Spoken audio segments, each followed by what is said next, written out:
Welcome to One for the Road. I'm Devvy Kid and your commentator. One for the Road was developed and created to help the busy commuter and Americans who don't have access to the internet find out what Congress and the media won't tell you. Social Security, of course, is the sacred cow of politics. Mustn't talk about Social Security. Social Security is a Ponzi scheme. Social Security can be funded by constitutionally generated revenues for the government. It must be funded out for the people who need it. But the American people have been lied to about this system and how it actually works, and that has to come to a stop. Social Security is a Ponzi scheme that is so mathematically flawed it can't be saved and it certainly can't be fixed. However, there is a fair and equitable solution to this monstrous problem that has become nothing more than every politician's favorite campaign issue, election after election with never a solution in sight. It is truly reprehensible how politicians over the past 6 decades have used Social Security to scare old people for a vote. Please remember that Social Security is a tax. It's a tax that goes into the general fund of the Treasury and is not earmarked for any specific spending purpose. There's no such thing as a Social Security trust fund or lockbox or anything else. Social Security is a tax. That tax goes into the general fund and is spent for things like $1 million contract for prophylactics for the people of Pakistan. This way the system is set up, even if you choose your right not to ever obtain this insidious Social Security number that has been the biggest contributor to identity theft, you still are forced to pay a Social Security tax for a system that you will never be a participant in. This is the clearest, most gross example of indentured servitude that I've ever seen in my life. Truly, the American people are made slaves to pay for somebody else's retirement. Let me go into it a little bit more here. No one is required to obtain a Social Security number. If you wish to ask someone from the government about this fact, let me demonstrate how you will be lied to by the same person. This is a letter from Social Security to a Mr. Scott McDonald dated March 18, 1998 from Charles Mullen, who was the Associate Commissioner, Office of Public Inquiries, Social Security Administration. Quote, "The Social Security Act does not require a person to have a Social Security number to live and work in the United States, nor does it require an SSN simply for the purpose of having one. However, if someone works without an SSN, we cannot properly credit the earnings for the work performed." Unquote. Now, it would appear from even a basic understanding of the English language that what Mr. Mullen said is this: no one is required to have a Social Security number to either live or work in the United States. If that person does not have this number but does work, no Social Security taxes would be taken out of their paycheck, and there would be no credit ledger entry made in their name for taxes paid. One would think this is quite plain and clear. However, let's look at another letter from the same Charles Mullen about 1 month earlier, February 24, 1998, addressed to me. People cannot voluntarily end their participation in the Social Security program. The payment of Social Security taxes is mandatory regardless of the citizenship or place of residence of either the employer or employee. Unless specifically exempted by law, everyone working in the United States is required to pay Social Security taxes.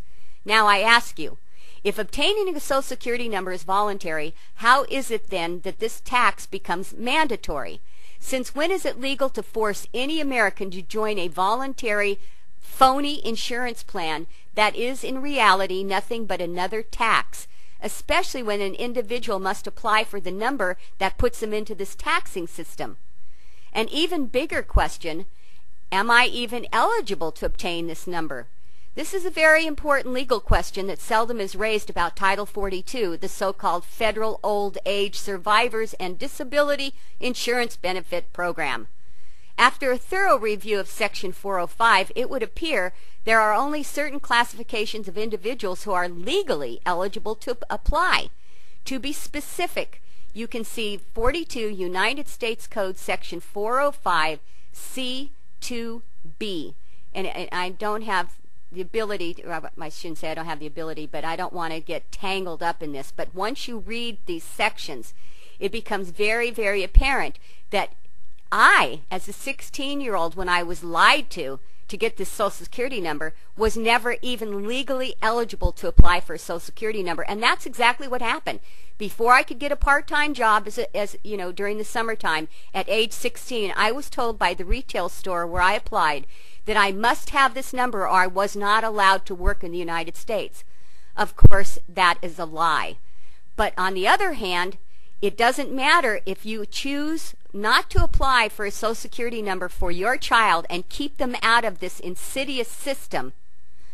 They will still be forced to pay Social Security taxes because the whole Ponzi scheme is bankrupt. It'll always be bankrupt. Mathematically, it's flawed.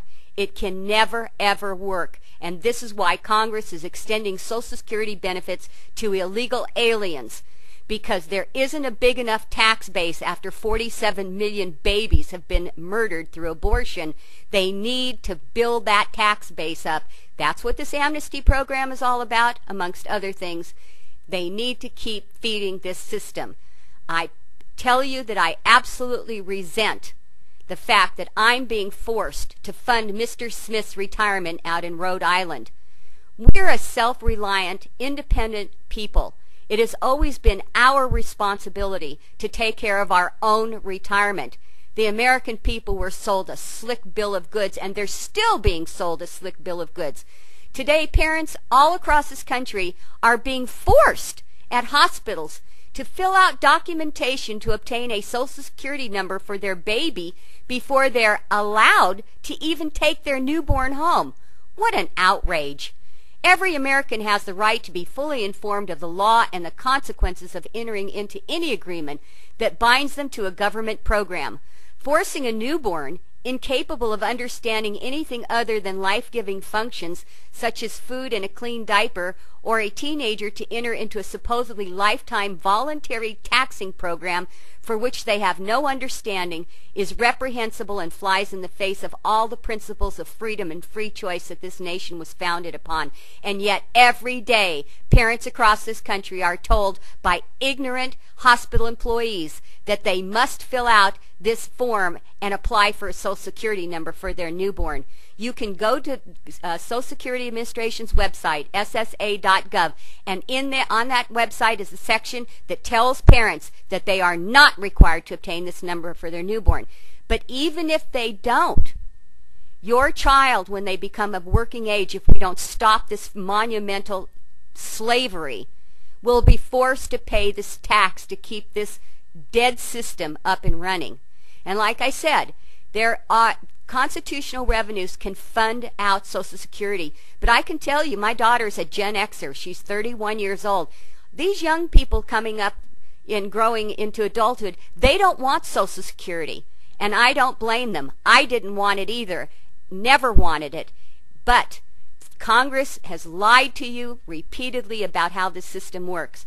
And as I said earlier, you will be forced to pay a Social Security tax even if you never participate in the program. And that's how they rope you in, because people say, well, gosh, they've been taking out hundreds of dollars every year from me, so I might as well go ahead and apply for it.